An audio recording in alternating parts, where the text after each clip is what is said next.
За, hello guys. Өдөр 4 сарын 21-ний өглөө болж байна.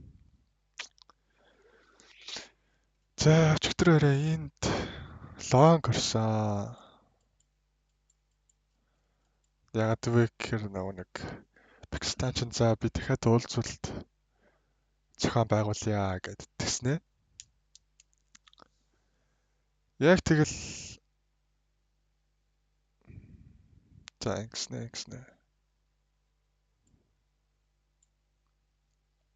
За, метатрейдер гаргах тариадах.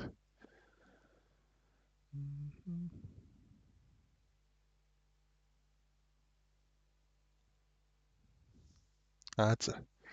Эндээс нэг лонг орсон миний дөөж өгөөс. Тэгээд ингэж гоё явж байгаа л Трамп ч би одоо ceasefire нэх бодлого байна гэж тэгс чи ингээл яг стаплс ингэ зөгцсөн. Oh my god. За ингэ цохог юм байна. Би ингээд хөдөлгцсөн байсан. Тэгс чи ингэ цохоод. За тэгээд байжсэн аа. Иранаас болохоор одоо 2 дахь өдөр Пакистан руу явлаа. Биш үү? Пакистаны улс зохион байгуулах газар руу одоо нислээ гэд ороод ирсэн мэдээ. Тэгээд ийм гандл үсээд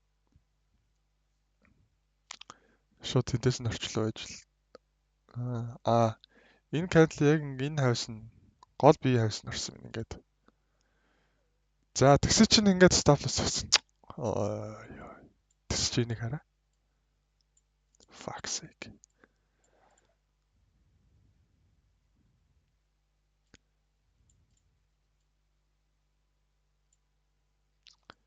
За яг энийг одоо барьжсэн бол одоо тэрж эхэлсэн юм байна.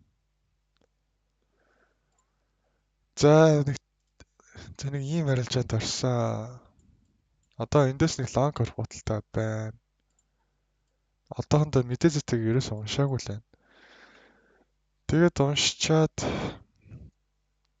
жоохон булш авах юм бол лонг орох бодолтой байна.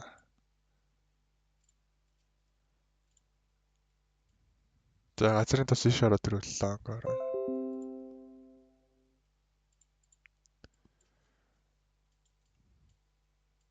Би өчтөр бараг евро долларын хооронд биш. Алтын хооронд евро доллартай лонг орж ирсэн бол хамаагүй ашигтай байсан багт. Доллар ч унаад байгаа шүү дээ. Алчин гэж маяглахгүй.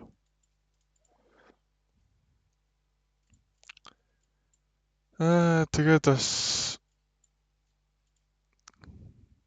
нэгдэг өдөр өглөө бис сэрээд энийг харсан шүү дээ. За эндээс лонг орчдөг ч юм билүүгээ бодож ирсэн. Тэгээд за нөхцөл байдлыг жоохон ажиг гээд оройд очиж байгаа байхгүй. Ер нь S&P 500 өсөх нь ойлгомжтойсэн л та. За. Үрдээ.